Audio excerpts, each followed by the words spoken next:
Hello, my name is Sabne Raznik, and you have found the channel here on YouTube where I do what I call mini readings. Sometimes it's my poetry if I've just released a book or I have put out some new poems that I'd like to share. Sometimes it's somebody else's. I have a whole library here of poems from all over the world, and usually I read the English translations because that's the language I'm most familiar with, and it is the common language of the internet. But if you find a poem on this channel that you really like and you are able to read its original language, by all means do so. Read them right next to each other. Enjoy it. If you find a poet on here that you really like their poetry, feel free to research them, read more of their work, read more work from the culture that they're from, their part of the world. This is kind of like an introduction to poetry. By no means am I claiming to have like poetry from every part of the world or every ethnicity or any of that kind of thing, because that's kind of impossible. And although this channel has been here since 2011, I originally started it as just a platform to read my own poetry. I didn't want to trample on anybody's copyrights. And then after a while I decided, I want to share the joy of poetry. So what I'm going to do is, I'm never going to monetize this, so that I can just share the joy of poetry in general without trampling on anybody's copyrights. Where I can get the permission of the poet, I do. And that's happened a lot in a lot of cases. And that way it has become what it is. Also, because I am a disabled person, the schedule has been erratic over the years, and sometimes I move and I'm not able to set up to film, sometimes for a couple of years. That has happened. So the schedule has been erratic over the years. Now, starting in 2024, I decided I'm going to try to make the schedule at least regular. So I have tried to upload a video once a month, and I do that by filming videos in blocks. That's why sometimes you'll see 3 or 4 videos where I'm wearing the same clothes, because I have filmed them all in the same day and then released them over time. I've found that to be an effective way to be able to keep the videos coming out on a regular schedule regardless of what my health is doing. Okay, because chronic health issues, we sort of have to just work with what's happening in the moment. But by filming them in blocks and then releasing them over time, that's been working with me, being able to keep things at least on a monthly basis. If you want to subscribe and hit the bell, by all means do so. It will help the algorithm. It will also help you to get the notification when I do upload, so you won't miss a video. But I don't really push that hard, because the algorithm is not really foremost in my mind, because we're not here for the money. We're just here for the joy. This is kind of the idea for this is kind of really, I'm not claiming to be anywhere near the kind of level of character of a person as Mr. Rogers in Mr. Rogers' Neighborhood or LeVar Burton in Reading Rainbow, but the idea for this came from Reading Rainbow. And I was like, where LeVar Burton would read these books to these children, and then after Reading Rainbow was canceled on PBS, he moved over to a podcast where he would read short stories, basically for adults though, the podcast. And then this year, he ended the podcast. It's still available to listen to. The podcast was called LeVar Burton Reads. Not sponsored, I'm just giving you the origins of where I got the idea for this channel. And I thought, and I think he hasn't stated this explicitly, but I'm thinking maybe the reason that he had for closing down the podcast as far as putting out new episodes was because PBS is going to, or so I heard, start up like this free channel where they air episodes of Mr. Rogers' Neighborhood and Reading Rainbow and stuff like that. Supposedly for comforting background noise for adults, because Gen X are all adults now, you know. But personally, as a member of late Gen X, I'm not going to be listening to it as comforting background noise. I'm going to curl up with my tea and my little blanket, and I'm going to watch that stuff. I'm going to watch that loveliness. Anyway, because that's what I did with the podcast. I would save it all for winter, you know, and I would curl up with my blanket and listen to his podcast in the winter. Anyway, so that's what this channel is. This YouTube channel is like Reading Rainbow for poetry, or at least that's what I had hoped.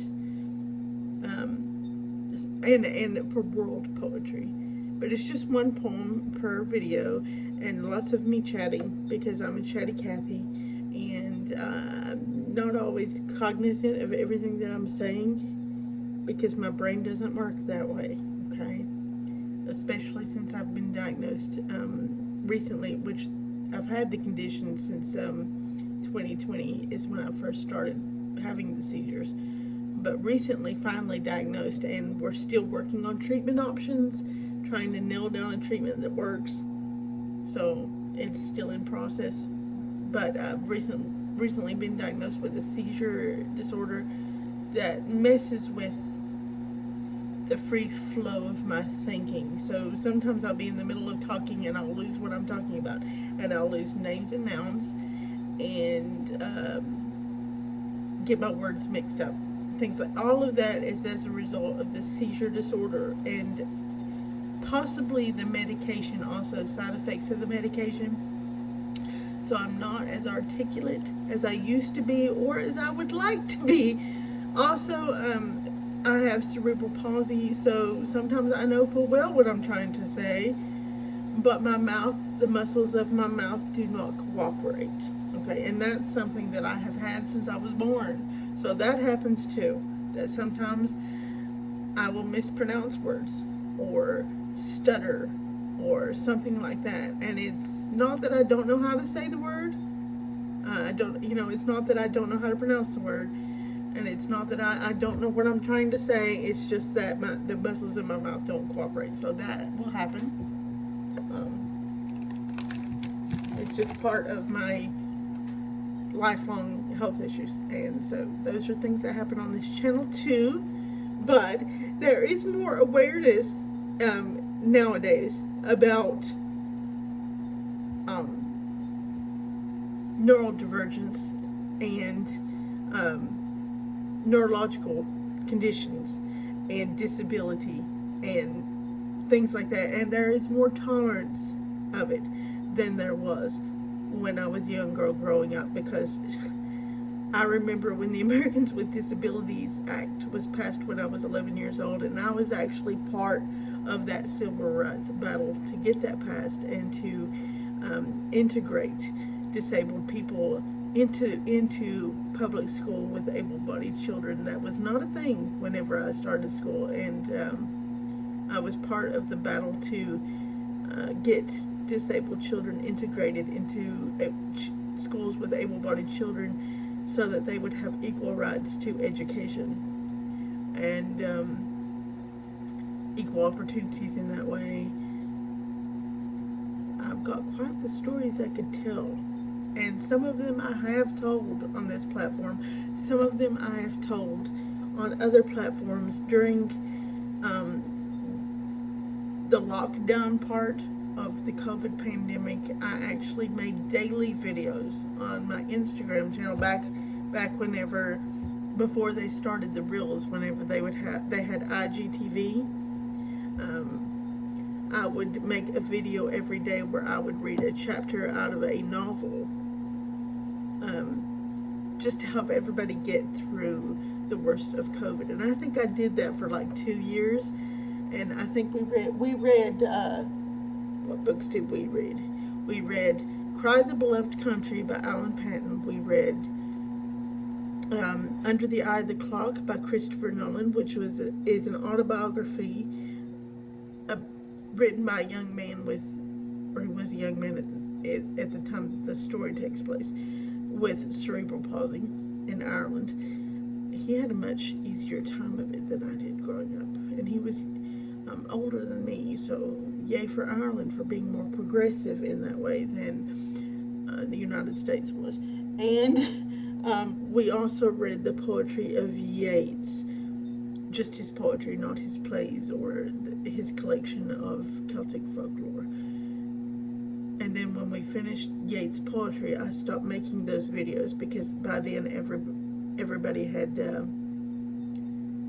gone back to life, and the lockdown had been quite a while over by then.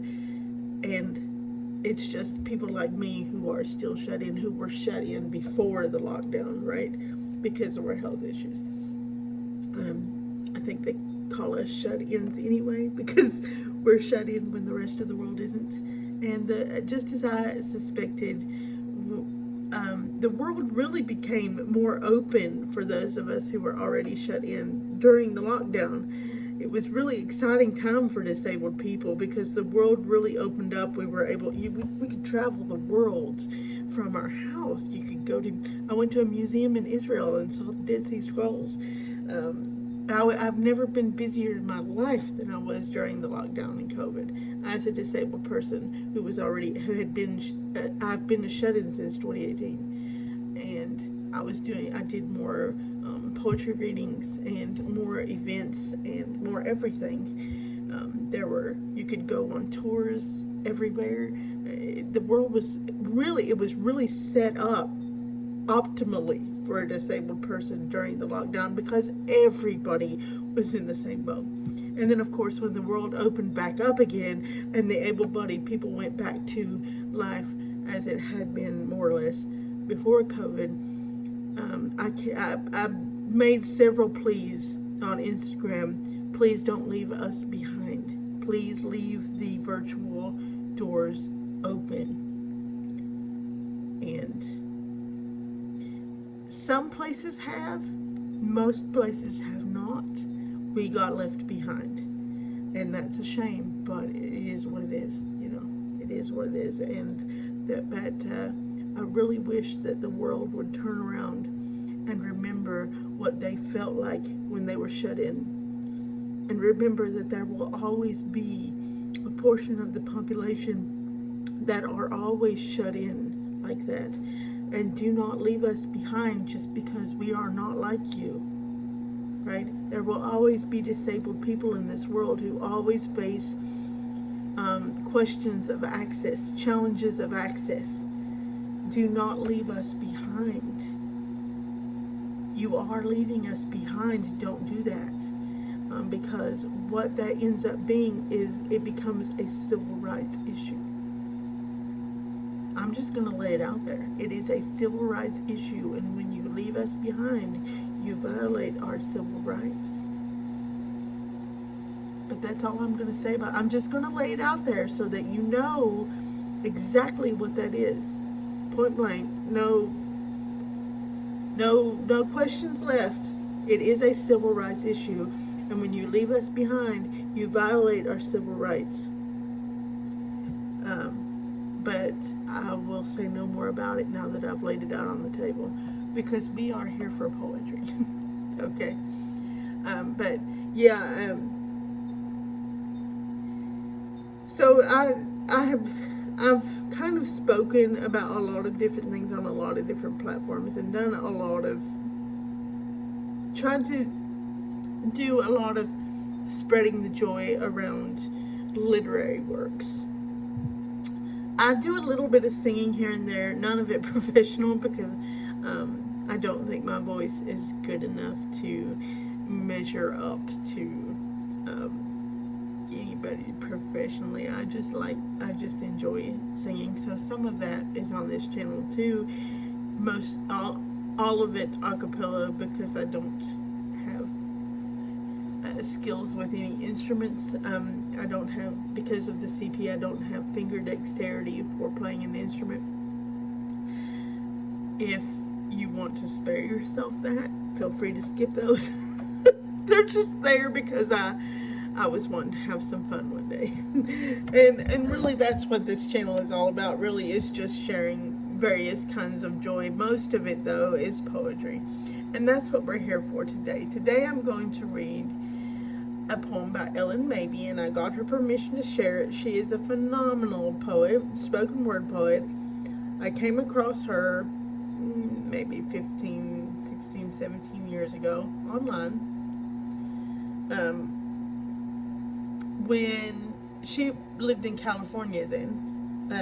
She was part of a group of poets centered around a place called Beyond Baroque out in like Los Angeles, Ventura area. And it was a group including her and Yvonne de la Vega and Michael C. Ford and Ray Manzarek of the Doors. Yes, that Doors. Come on, baby, light my fire. Yes, that Doors. From the 60s, yep. And phenomenal poets. They mostly did spoken word, and they would make these CDs of their poetry with music in the background that was like jazzy. Ellyn maybe would do hers over music that sometimes more of a 80s pop flavor. And recently though, she has been publishing her poetry more in print format. And this year she published a collection with PJ Swift called Word Troubadours. And I would like to read this poem. I did a book review of it on my blog. My blog is called, give me a minute to think of it. I'm doing that thing where I lose words that I know as well as my own face. Well, how well do you know your own face? But as well as my own name. We'll put it that way.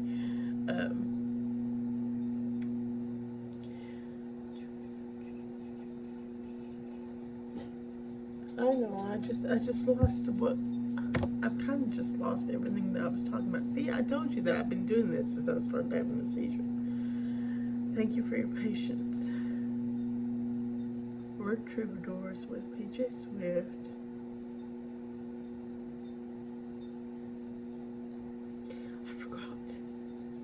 I hate it when I do that, because that was important.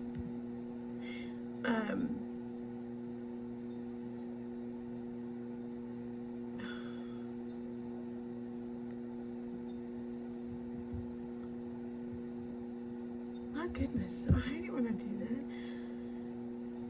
Anyway, this poem, Ellyn Baby's Dream, is kind of like an odyssey. When I was reading it, it was like, wow, this is like her version of the Odyssey, but very personal. It's called Ellyn Baby's Dream, and if I remember what I was talking about, I'll circle back. Ellyn Baby's Dream. Girl, poet belongs in the 1960s. Folk singer, very nouvelle wave guy. Part Edward G. Robinson, loves noir, pulp novels, secretly musicals, gargle, smart, funny, nice, extremely hip to music. The first two characters live in a tiny Midwestern town where they meet at just like Tom Thumb's Blues Cafe at the open mic hootenanny night. The girl performs some Dylan poetry from Tarantula, and the guy sings Desolation Row. Bob Dylan is a huge life raft in their metaphoric desert, so they quickly decide to write a musical about the characters in Dylan's songs. They love being different. At the very same time, it's something that's caused emotional bruises and skinned knees since they were kids. Loneliness, precociousness, chance. They decide to play pin the tail with a map and whatever country, town, or continent they land on, they'll go. While blindfolded, listening to spinning, whirling dervish songs, she suddenly reached with her thumbtack wand and decided They're not so simple twists of fate. He says, "Hey, doll, wherefore art we headed?" She says, smiling and jumping up and down, "We're going to Prague." He says, "Wow." They are both ecstatic. She picked someplace further than Chattanooga or Dallas or Alabama or even Alaska. She was grateful she was wearing heels that day, so she propelled the thumbtack into Central Europe. In flats, she would have picked Michigan or some place. She had that knowledge. She knew Allen Ginsberg had been the king of May in Prague. She knew he had been kicked out, too. That's what she wanted, to be queen, and then to be returned to herself. She related to Kafka, of course, like every Jewish outsider who grew up on Woody Allen films and gefilte fish. She felt she'd know Prague on sight, like Salvador Dali some night got in her eyes, and the things she'd see, the melting astronomical clock, the Vltava with its lions and circuses underwater. She saw illuminated manuscripts on her tongue when she brushed her teeth. On every tooth she saw a saga, a hymn, something from some other time. She saw the library burning in Alexandria every night. She felt the books march into her like a squadron of drowned soldiers asking to be saved. She reads all the time, never sleeping. She was the one who would remember. The books traipsed into her room like she was some cowgirl. At all hours she'd have Dostoevsky showing up like with a roulette wheel. She had Madame Bovary, wet with oceans, knocking in the middle of the night. She saw a room full of bugs as evidence that Kafka had slept there. She saw the crazy ink, the melancholy typography of many scribes. Suddenly the girl woke up. She had a slightly sweaty forehead. She told the guy, "I had this vivid dream, but somehow I forgot it. I was reading, or was I being read to?" When they got to Prague, it was so beautiful. The theaters looked like cakes, gold icing, murals, horses, everything. She never knew there could be so many kinds of cobblestones. She had tried to learn Czech before coming to Prague. The first word she learned was slunce, meaning sun. The language came intricate and quickly out of the speakers' mouths. Everywhere she went, she felt people were talking of philosophers, musicians, and alchemy. Many were only making a bit of small talk, but she imagined she was missing out, not knowing. On the other hand, she had spent so many years in America knowing exactly what people were saying. This was not necessarily an advantage. All the words with rough edges, all the endless talk about reality TV, all the eternal chatter like contemplation was nefarious or something. The Charles Bridge was beautiful, but she didn't feel compelled to linger there like others. It was the side street architecture she felt deep in her marrow. It wasn't just the various styles of architecture alone, but the sculpture, painting, graffito, ornamentation, and most of all, the people in their stone state. They were their own Prague. A nation of gargoyles. At night you could hear their speeches, their music, their litany of witness. Others looked like angels. Some held up balconies. Their Verona. The lovely soliloquies of this magical and haunted city. Sometimes they held their bodies a certain way, practically leaning into eternity. One day she was singing all kinds of songs as she walked in the night. She felt safe enough to enjoy the way past twilight hours on certain streets.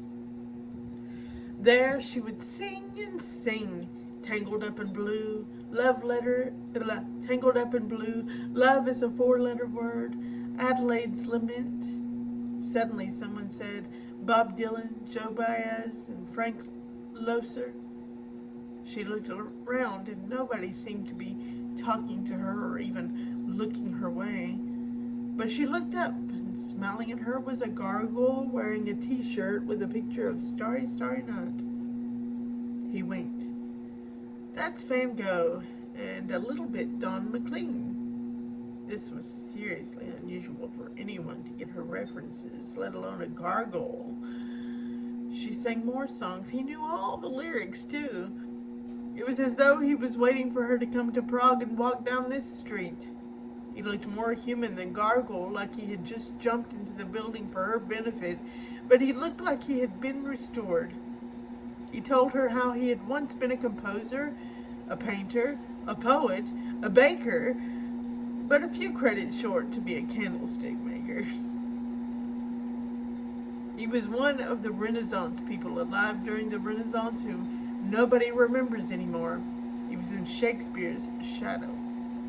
If not him, then somebody else. Shadows drove him crazy. Now he cast his own. She listened to his psychology unfold and told him that the guy she came with walked into a hospoda and walked out with a girlfriend, and now he was history, so to speak, and here they had come all this way to write a musical about the characters in Bob Dylan's songs. She started to ask him if he had any time. She caught herself. He said, look, I don't want a pity gig just because I've been on this building since 1348. I was here before this building was. The building is here because of me. I used to live in a tree. It can always be done, but sometimes this takes a toll after 100 years or so. Suddenly he started to talk about directors and playwrights and penguins and where the peanut butter and jelly sandwich was invented, and he pulled a dictionary from his rib. She was awed by his mystery. His head, which was not bigger or smaller than other heads, was full of this, while others, it seemed, were full of that. So that's the point. It's a bit of her odyssey. The only thing it's missing is her returning from Prague.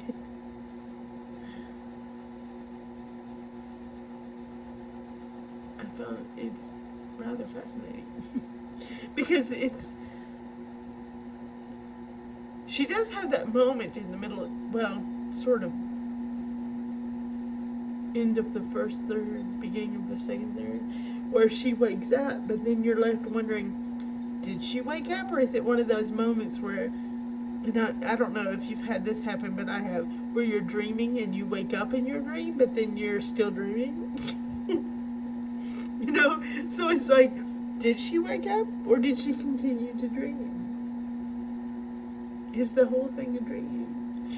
And that's kind of ambiguous there. And it's like this whole thing.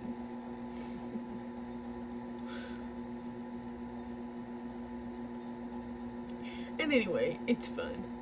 It's like the Odyssey, but a whole lot more fun. Although the Odyssey is rather fun. Bloody. Very bloody.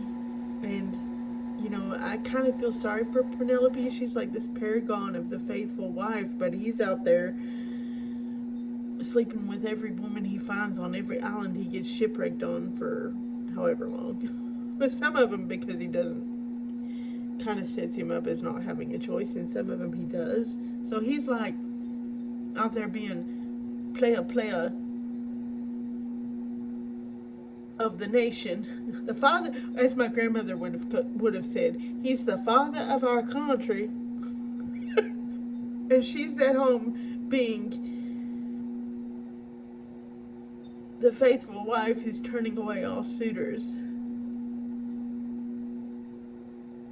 And not easily either, because those men at home are quite persistent. I mean, she's having to jump through hoops to stay faithful, and he's out there just like, anyway. But this is just plumb fun. Ellyn Babies is just plumb fun.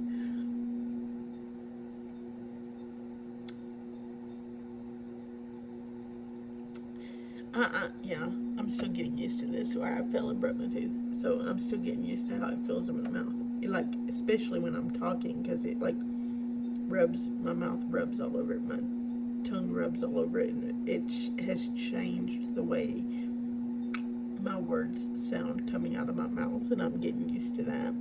And it's kind of jagged, so when stuff rubs on it, it hurts. I'm getting used to it though. And I don't look in mirrors a lot. It's just, I just don't. It's a habit that goes way back to my childhood, that I don't look in mirrors a lot, not even when I'm brushing my hair and stuff. So when I make these videos, I'm stuck looking at myself in the video, because if I want it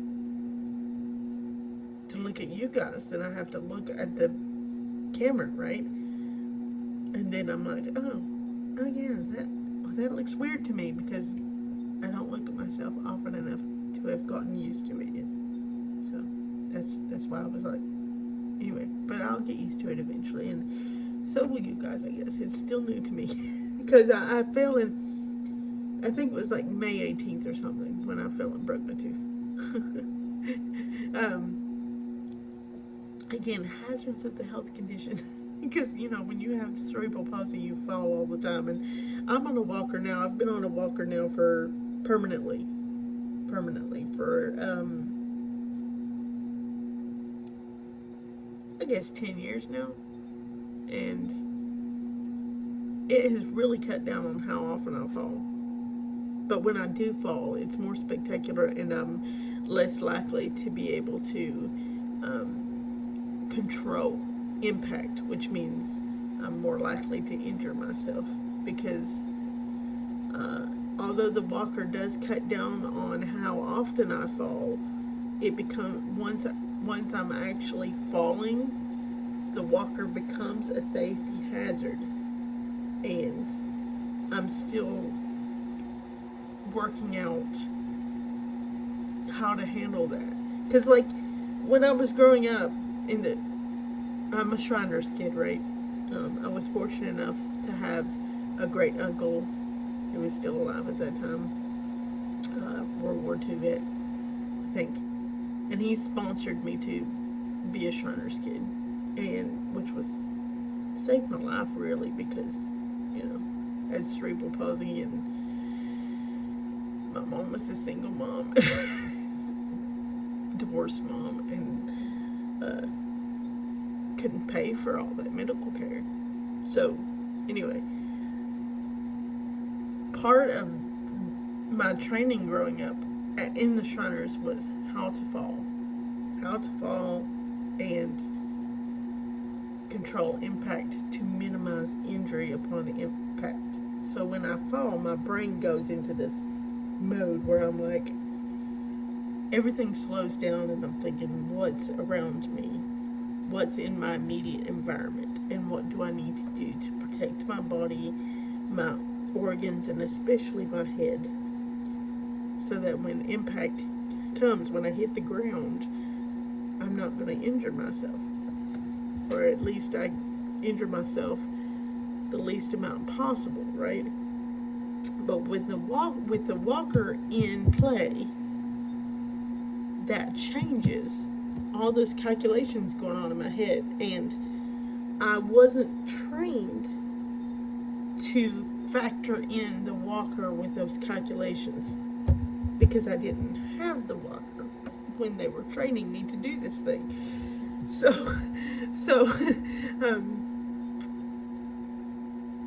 I'm having to train myself how to factor the walker into those calculations on my own.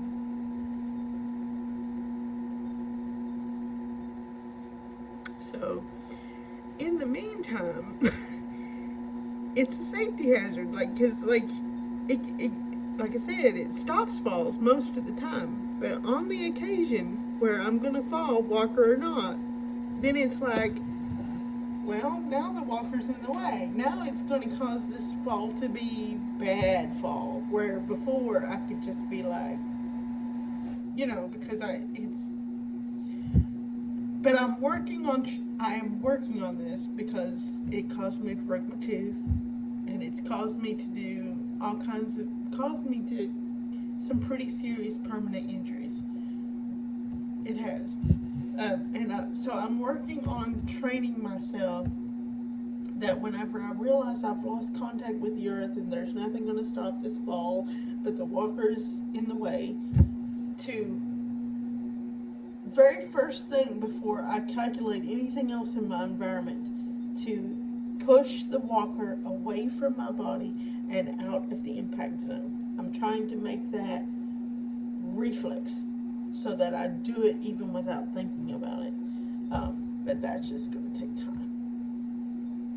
To make something to be automatic reflex, that just takes time. It's not going to happen overnight. But that's what I've made up my mind is going to have to happen, because anything else I've tried so far hasn't worked, and I'm just hurting myself.